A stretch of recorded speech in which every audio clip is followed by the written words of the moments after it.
Hola, bienvenido a un nuevo episodio del Beto Podcast desde los nuevos estudios de La Diestra. ¿Les gusta? Déjenme saber en los comentarios si les gusta. Yo estoy encantado con mi nuevo espacio. Quiero agradecérselo a ustedes, la audiencia, que hacen que todo esto sea posible, que nos apoyan, que nos comentan, que nos escriben, que nos critican, que nos escuchan, que nos impulsan y nos motivan. Todo esto es producto de ese apoyo que recibimos de ustedes, y también quiero darle un agradecimiento a las personas que me ayudaron a montarlo, que físicamente me ayudaron a montar todo esto, que se lo imaginaron. Mi imaginación no es la mejor para estas cosas, pero gracias a Dios estoy rodeado de unos ángeles y ellos saben quiénes son, que hicieron que todo esto sea posible. Déjennos saber si les gusta lo que están viendo, tanto el Beto Podcast. También hay estudios nuevos para Mike POV, para Aliana. Estamos todos creciendo porque La Diestra viene a ganar. Se lo dijimos que este era nuestro año y venimos a ganar. Y alguien que parece que está liderando también para ganar es el presidente Donald Trump. Y hoy, en el episodio de hoy, vamos a estar hablando de lo que sucedió en el fin de semana en relación a los Estados Unidos, Israel e Irán. Pero antes de eso, aprovecho para invitarlos al Patreon de La Diestra, patreon.com/La Diestra. Si usted quiere ser parte de esta comunidad, quiere apoyarnos directamente para que podamos seguir haciendo cosas como esta, seguir mejorando la calidad, pero más importante aún, poder seguir regando las ideas conservadoras a todos los rincones de Puerto Rico. Usted quiere apoyarnos en eso, quiere ser parte de una comunidad que tiene acceso a contenido exclusivo, vaya a patreon.com/La Diestra.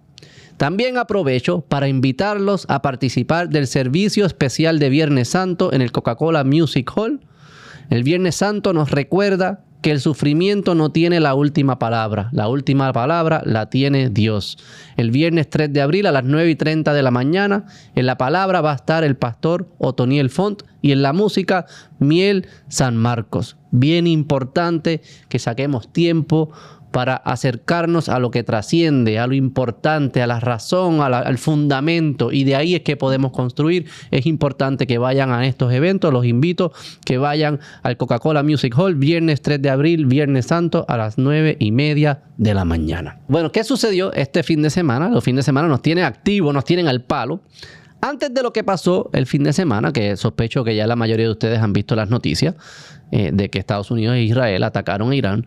Antes de eso, la semana pasada, aquí tengo la nota, Estados Unidos e Irán estaban teniendo unas negociaciones sobre esto, ¿verdad? Llegaron a unos acuerdos sobre la búsqueda de Irán de su energía nuclear, y Estados Unidos diciendo que no podía hacerlo. Y estaban teniendo unas conversaciones, unas negociaciones, y la semana pasada salieron, ¿verdad?, de una reunión muy intensa donde se dijo que no hubo acuerdo, que había cierto adelanto, pero que las cosas no estaban fluyendo, ¿verdad? Y que no se veía que había un acuerdo en el corto plazo. Una vez sale eso, uno se empieza a sospechar, ok, aquí lo que viene entonces es la otra forma de negociar, que es con la fuerza. Nos levantamos, ¿verdad?, el sábado por la mañana, y está el siguiente mensaje del presidente Donald Trump. Es un mensaje de como 8 minutos, saqué unos segmentos para escucharlo, pero si no lo ha escuchado, lo invito a que lo escuche. Un discurso bastante presidencial. Vamos a escuchar aquí este segmento. The regime has armed, trained, and funded terrorist militias that have soaked the earth with blood and guts. And it was Iran's proxy, Hamas, that launched the monstrous October 7th attacks on Israel, slaughtering more than 1,000 innocent people, including 46 Americans, while taking 12 of our citizens hostage. It was brutal, something like the world has never seen before.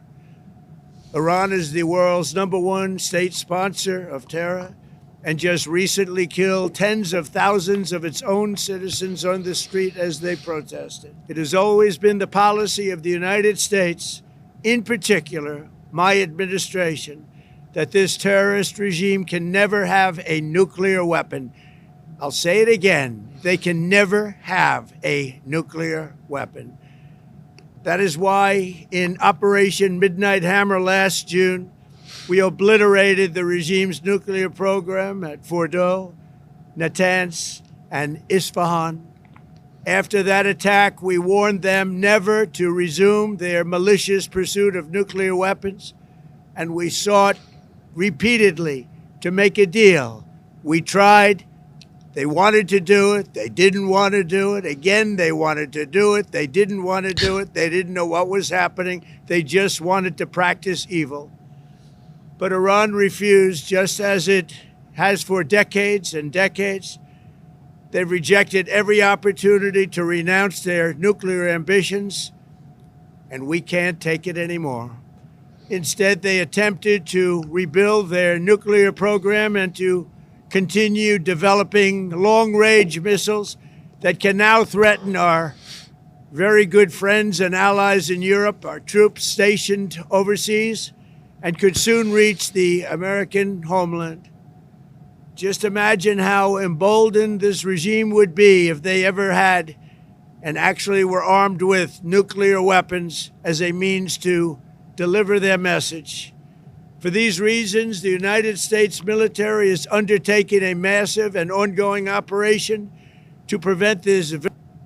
Ok, ahí lo tienen. Establece primero porque es que el régimen de Irán es un problema, ha sido un problema con los Estados Unidos por mucho tiempo, desde la Revolución Islámica, para allá, para los 70, 80. Luego ha sido un financiador de terroristas en la región que han afectado a los aliados, Israel, algunos en Europa.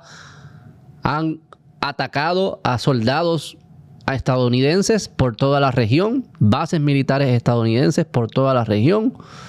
En la guerra de Irak también atacaron a soldados estadounidenses. Son un jugador muy importante en la batalla de esa región del Medio Oriente. Es uno de los aliados principales del enemigo número uno de los Estados Unidos, que es China.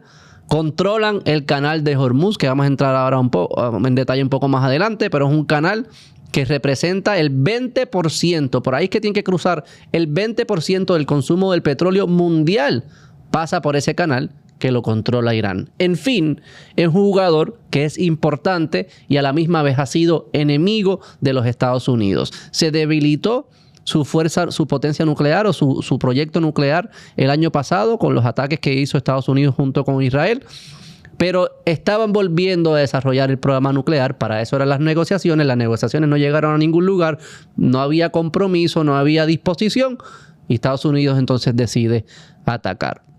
¿Qué fue lo que sucedió? El 28 de febrero del 2026, Estados Unidos e Israel lanzaron una operación militar conjunta a gran escala contra Irán. Y fue por la mañana, ya era de día, no era de noche como típicamente tienden a hacer los ataques, fue de día. Descrita en comunicaciones oficiales como un esfuerzo para neutralizar amenazas percibidas y objetivos estratégicos. Los objetivos de la operación era atacar a instalaciones militares, centros de comando y control de infraestructura clave vinculada al programa nuclear y de misiles de Irán, eliminar liderazgo iraní o desarticular su estructura de decisión militar, incluyendo la muerte del líder supremo Al-Jamenei, cuyo fallecimiento ha sido confirmado en múltiples reportes. Y creo que nombraron a otro y ese también ya lo mataron. Reducir la capacidad de Irán de lanzar ataques contra Israel, fuerzas estadounidenses y sus aliados regionales. ¿Ok? Los resultados, obviamente, esto está cambiando todo el tiempo, esto no se terminó, pero lo que se sabe hasta ahora, ha habido un contraataque de Irán que también ha atacado algunas bases en los países del Golfo, unas bases de Estados Unidos en los países del Golfo, también ha atacado a Israel, los del Líbano atacaron a Israel, Israel también está atacando el Líbano con Hezbollah, o que hay conflictos regionales. Lo que estoy presentando es lo que se sabe hasta ahora, esto está cambiando todo el tiempo.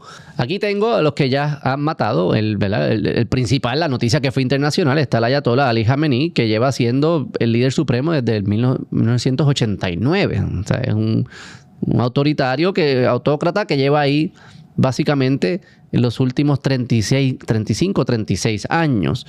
Ali Khamenei, que es como, piénsalo como que es él es el jefe de todo el mundo ahí. Él dice quiénes son los que pueden correr para presidente. O sea, hay una junta de directores y él es el líder de esa junta de directores que controla básicamente el país. Es una teocracia. Es un liderazgo religioso, ¿verdad? Islámico. Y a él lo cortaron. Que eso es una noticia gigantesca. Eso imagino que le dio mucho alivio. Uno podía ver la gente en Europa y los Estados Unidos iraníes celebrando. Mucho alivio, no porque no saben lo que va a pasar, ¿verdad? Estas cosas siempre son inciertas de qué es lo que viene, pero vieron que sacaron y destruyeron a alguien que le causó mucho daño. También mataron a Ali Shamkhani, Head of National Defense Council, el comité líder del Concilio de Defensa, el Commander-in-Chief de la Guardia Revolucionaria, Mohammed Palpur, Aziz Nasradeh, el ministro de Defensa, Sayed Amdarin Musavi, no sé si los nombres, Chief of Staff de las Fuerzas Armadas, Mohammed Shirazi, Head of the Military Bureau, Salat Asadi, Intelligence Chief, Hassan Jabal Armelian, Head of Advanced Weapons Program. En fin, el liderazgo militar islámico de Irán lo terminaron. O sea que el objetivo de la misión lo lograron. ¿Cómo se llegó a esto? ¿Cómo se llegó a un Irán que estaba a punto de desarrollar este armamento, que tuvieran el capital para hacerlo? Aquí vamos a volver entonces a los tiempos de Barack Obama, donde había unas negociaciones, no sé si recuerdan, del tratado, el acuerdo con Irán, donde Barack Obama decía que le iba a quitar las sanciones y le iba a devolver un dinero siempre y cuando no se desarrollara el programa nuclear.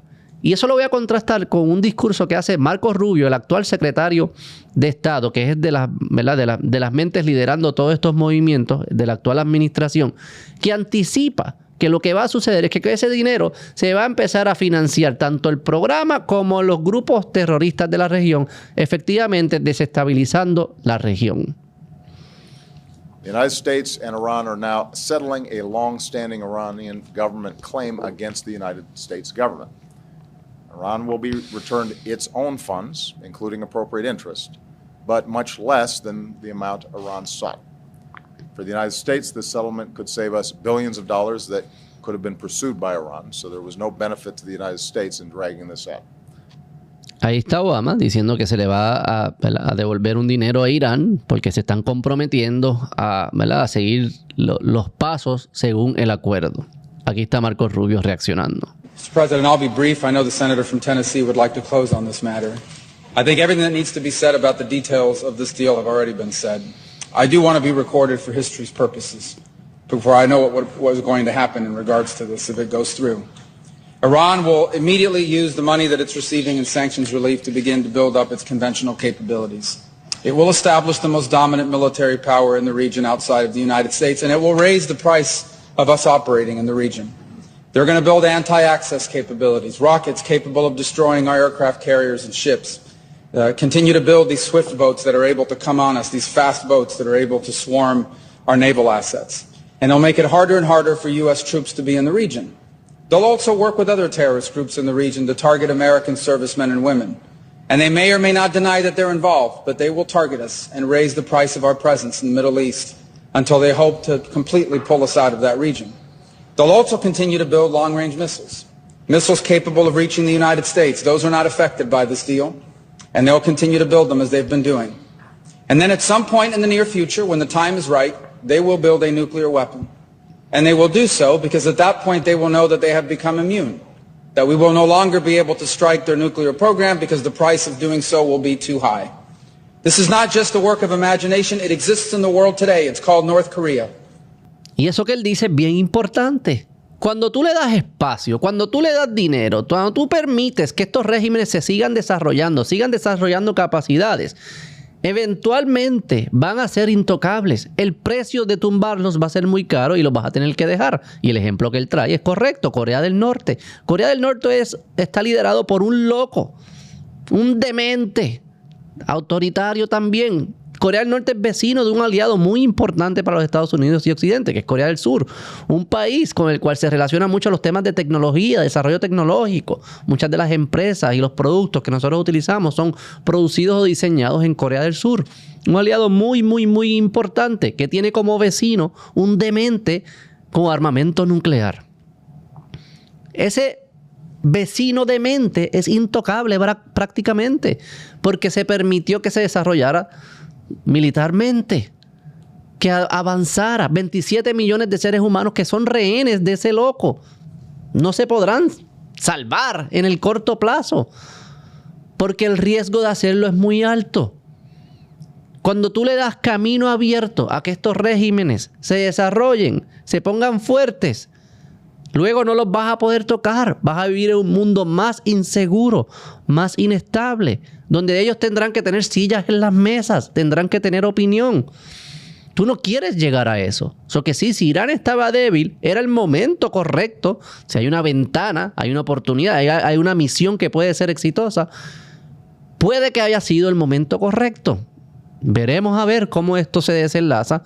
Y obviamente nosotros no tenemos acceso a la información que tienen las personas que están tomando decisiones. Pero pensar que lo correcto es darle camino abierto a estos regímenes y no cortarlos por todos lados, y hasta el punto, si tienes la ventana, cortarle la cabeza, es suicida. Hay momentos que hay que cortarle la cabeza a estas serpientes, porque si las dejas desarrollarse, llegará un punto que no podrás hacerlo y tendrás que vivir con ellas para siempre. Y no solo tú te defiendes, nosotros pues más o menos podemos descifrarlo, pero las personas que tienen que vivir bajo esos regímenes. Aquí tengo una activista muy conocida en los Estados Unidos, Masih Aletgeenet, que es iraní y habla mucho diciendo exactamente esto mismo. Vamos a escucharla. That doesn't call you Islamophobic if you treat ISIS the way that deserved to be. The West waited too long. The Secretary General of United Nations sent a congratulation letter to Islamic Republic for the anniversary of this murderous regime. Las Naciones Unidas, el secretario general de las Naciones Unidas le envió una carta celebrando el aniversario de cuando entró el régimen autoritario de Irán. Para esos que se pasan hablando de dónde están las leyes internacionales y los tratados y los pactos y estas organizaciones multilaterales, laterales. Sí, son cómplices. Al final del día se han convertido instituciones que son cómplices o que son un impedimento para que los pueblos se puedan liberar de los autócratas. Ellos lo que hacen es defender a las dictaduras. ¿Cuándo tú escuchaste de esta dictadura, de este autoritarismo teocrático, que parece que los números estimados es de entre 20.000 y 30.000 de sus propios ciudadanos que los mataron en las protestas que estaban sucediendo, algo que cubrimos aquí en el Beto Podcast ya hace varios meses? No los cubrieron. ¿Dónde está la ley internacional en ese momento? Ahora, pero si se ataca para sacar a esa serpiente que le está haciendo daño a su propia gente, ay no, las leyes internacionales, las conversaciones multilaterales y qué sé yo. El secretario general le envió una carta de felicitaciones al aniversario de este régimen. Seguimos acá. Do they stand with dictators or the victims? The victims are here, these two women. One of them lost her eye because the Revolutionary Guard shot her in her eye. One of them carried a bullet on her arm. The woman who was in charge to oppress women in my country now is in charge to monitor women's rights globally. This is not an insult to Iranian. This is an insult to all of you living in democratic countries. When I see my sisters standing here with bullets in their body, being blinded standing here, I feel ashamed that I am alive. How come Europeans do not feel ashamed by calling these people reformists? When I was fighting against compulsory hijab, they were like, oh, this is Islamophobic. Oh no, we have to respect others' culture. They waited too long until Mahsa Amini got killed. Suddenly, they realized, oh, this is not their culture. They started to cut their hair to show their solidarity with us. Stop cutting your hair. Cut your ties with our killers. Ahí está.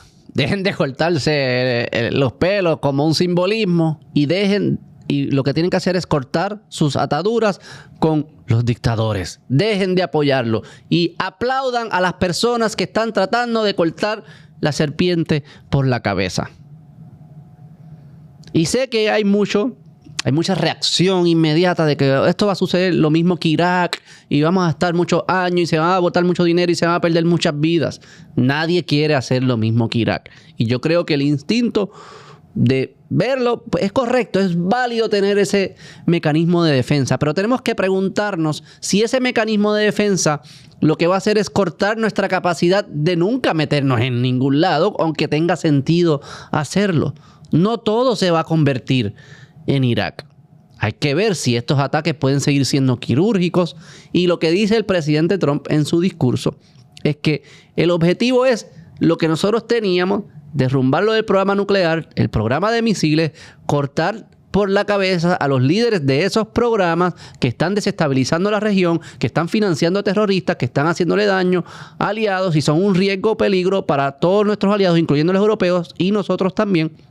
Ese es el objetivo. Ahora bien, cuando yo corte la cabeza, va a haber un espacio, ustedes iraníes, para que ustedes entonces se encarguen de qué es lo que va a traer, cómo va a ser la vida entonces en Irán. Y eso lo dice aquí en el discurso. Vamos a escucharlo.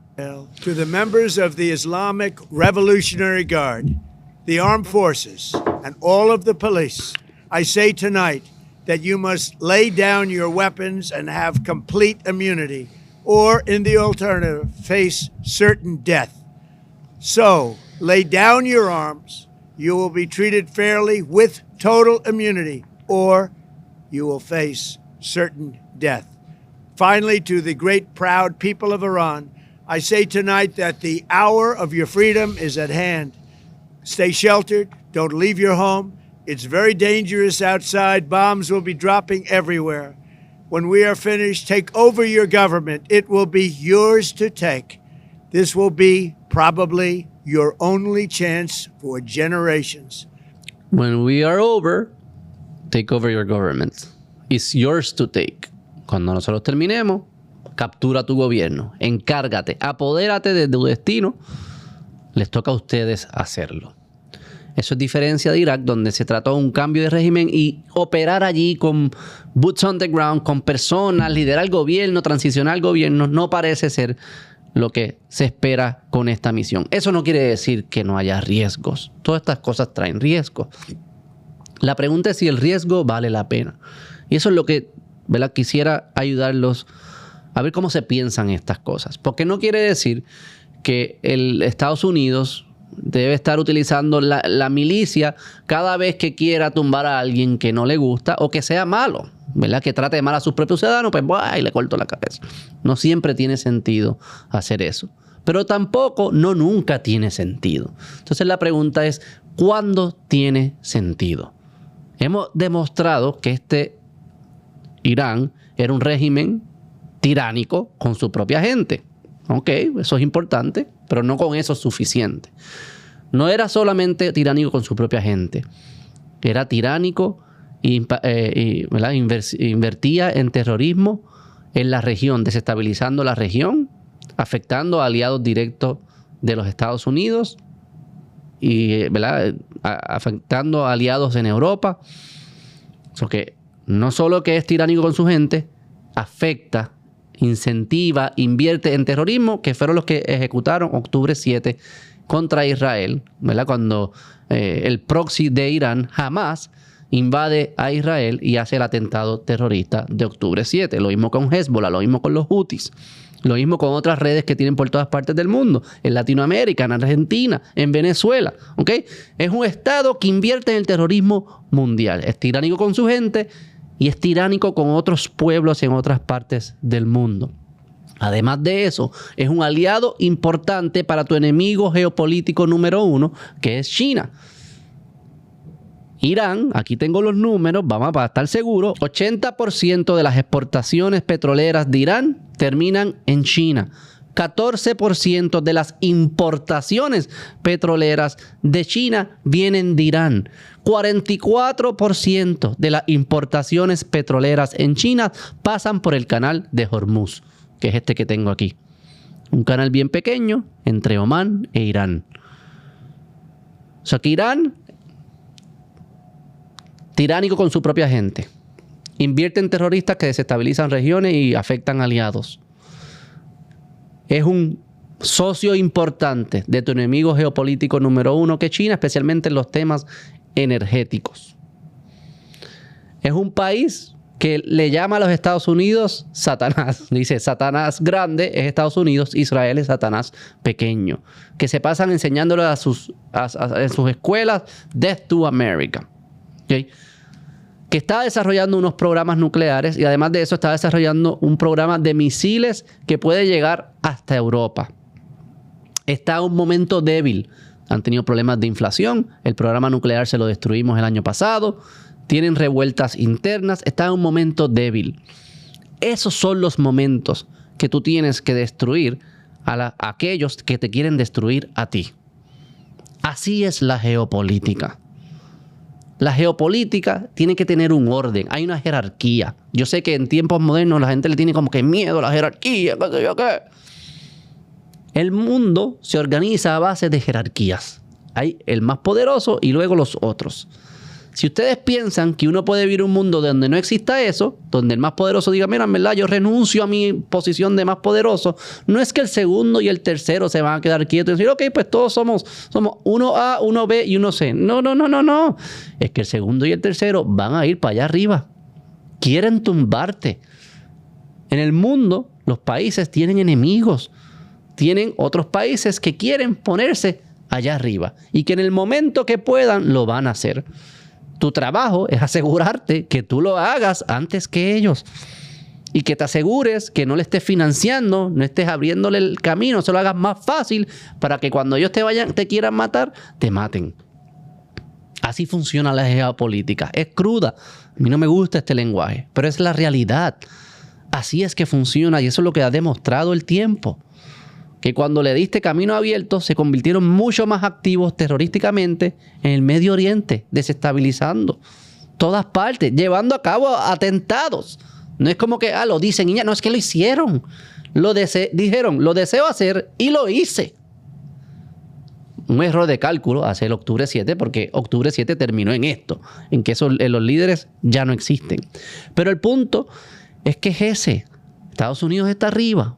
Luego de los eventos de Irak y Afganistán y el bochorno de cómo se salieron de Afganistán, la gente no les tenía el mismo respeto ni miedo. No porque dudaban de sus capacidades, pero dudaban de su disposición. Los líderes políticos que habíamos tenido, igual que con Europa, estaban muy cómodos. Todo era diplomático. No había interés de utilizar la fuerza cuando ella lo ameritaba. Y eso le abrió camino a los otros grandes a decir, bueno, pues yo me empiezo a mover, yo empiezo a movilizarme. Todo cambió con el presidente Donald Trump, que dijo, no, la paz la vamos a conseguir a través de la fuerza. La diplomacia no sucede en un vacío. Las negociaciones no suceden si quien está negociando contigo piensa que tú jamás utilizarías la fuerza para hacerlo cumplir con la misma negociación. Y trajo entonces esta estrategia, que lo que hace es reconocer que la paz mundial sucede cuando el que está arriba es respetado o por lo menos temido por los otros, para que no vengan a tratar de tumbarte o a tratar de movilizarse todo el tiempo.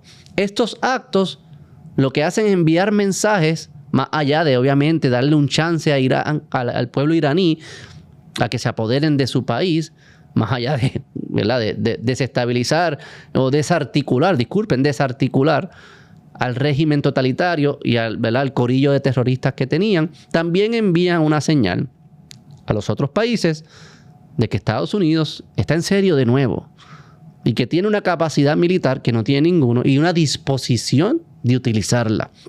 Y que si todos nos alineamos y estamos tranquilos y se comercia y no se están moviendo mucho, no pasa nada, estamos bien, se tienen que alinear. Pero esa es la realidad del mundo. O tú te alineas al número uno o tú tratas de tumbar al número uno. Y sé que hay muchos puertorriqueños y estadounidenses que odian a sí mismos, odian a los Estados Unidos y lo que quisieran ver a China como número uno. Perfecto, pero será número uno, no va a ser un parque de diversiones ni una tierra de unicornios, va a ser un número uno que se va a mantener número uno porque va a utilizar la fuerza y va a estar dispuesto a utilizarla. Ahora tú tienes que preguntarte bajo qué régimen tú prefieres vivir, pero no pretendas que existe un mundo sin régimen poderoso. Las tierras de unicornio, las tierras del blandengue diplomático, O solamente la diplomacia. No es que yo esté en contra de la diplomacia, obviamente que no. No es que yo diga hay que estar soltando bombas todo el tiempo, obviamente que no. Yo detesto la guerra y detesto la violencia. Pero si piensas que solamente la diplomacia, especialmente cuando estás hablando con lobos, que hacen las cosas que hacen. O sea, Irán lo hacía. No es que te amenazaba y no lo hacía, es que lo hacía. Y tú seguías hablando y dándole espacio. En vez de hablar como habla, ¿verdad? La activista que dice, no, deja de pasarle la manita por la espalda y córtale la cabeza ya. A ese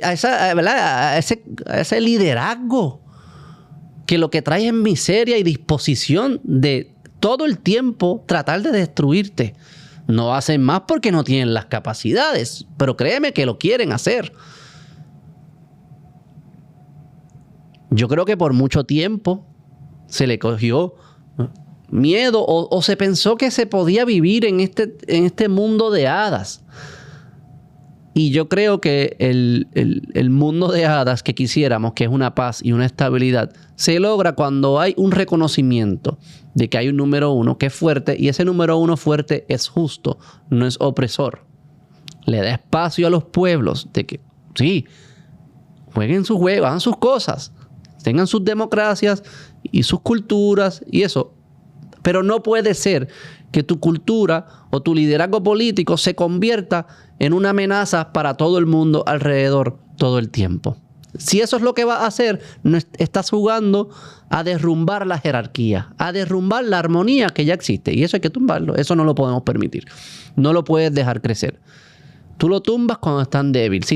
Si permites que se pongan fuertes, vas a tener otro Corea del Norte. Y tienes otro Corea del Norte y vas a tener un problema porque no vas a poder hacer nada. Ahora la pregunta es si van a ser efectivos. Si son efectivos haciendo esto o si esto se tarda, se dilata, empieza a consumir recursos. Ese es el riesgo. Yo no estoy diciendo que ese riesgo no exista. Yo creo que ese riesgo puede que valga la pena. Obviamente yo no tengo información privilegiada. Yo no tengo todos los detalles. Lo que quiero aclarar es que el pensar que nunca se puede intervenir o que nunca es bueno tumbar a los líderes totalitarios es básicamente darle un cheque en blanco a los líderes totalitarios. Ellos saben que nunca los vas a tumbar, solo tienen que capturar el poder y ahí estarán para siempre. Y no solo afectando a sus pueblos, sino afectando el comercio internacional y todo el orden internacional. Todas las cosas que nosotros hacemos se afectan por el orden internacional. El mundo está extremadamente conectado. Nada más miren los productos que ustedes consumen. Todo eso se hace... O se hace el producto en un solo lugar, o ese producto está compuesto de un montón de productos que se hacen en 1000 lugares del mundo. Que esos materiales tienen que estar viajando, ¿verdad? En avión o en barco, moviéndose de un lado al otro por rutas que cruzan países y ríos y todas estas, y mares y lagos y estrechos y todas estas cosas. Que si no hay un orden que permita que eso suceda, nuestro bienestar material se afecta por completo. Nuestra economía se afecta por completo. O sea que todos necesitamos que la mayoría de los países en los puntos más importantes geográficos estén de acuerdo de que este es el orden y los respeten. O por lo menos le tengan suficiente miedo para respetarlo, aunque sea la mala de que diablo, en verdad yo no quiero respetar, pero tengo que respetarlo porque si no me envían un F de estos, un F-35, lo que sea, los aviones estos, que son imposibles, ¡pam! Y me derrumban. Hay que monitorearlo para que no se salga, obviamente, de control y no se convierta en Irak de nuevo. Y ese yo entiendo que es el riesgo. Pero ver a la gente defendiendo al ayatolá o defendiendo o diciendo como siempre, no, es que no me yo quiero que el ayatolá se vaya, pero es que no me gusta que se use la fuerza. ¿Cómo ustedes se creen que se van los dictadores? ¿Cómo ustedes se creen que se van estos totalitarios? ¿Cómo ustedes creen que pasaría? Eso que veremos. Vamos a estar monitoreándolo de cerca. Esperemos que haya una transición eventual en Irán y que sea para el bien del pueblo iraní y para el bien de la región. Me encantaría en mi vida viajar a Teherán. Sé que es un país y una cultura con muchas tradiciones, con mucha historia. Me encantaría poder ir a Teherán. Veremos a ver si es posible. Déjenme saber si les gusta el set nuevo. Díganme sus comentarios, algunas recomendaciones. Como les dije, basta seguir mejorando en los próximos días, en las próximas semanas, en lo que caemos en ritmo. Pero estoy muy contento de estar aquí en los nuevos estudios de La Diestra. La Diestra viene a ganar, como el presidente Trump ha demostrado también. Se juega para ganar. Si no, no se juega. Los dejo con eso. Si les gusta el contenido, denle like, suscríbase, comente, compártalo. Agradecido siempre por todo el apoyo. Nos vemos la próxima. Bye.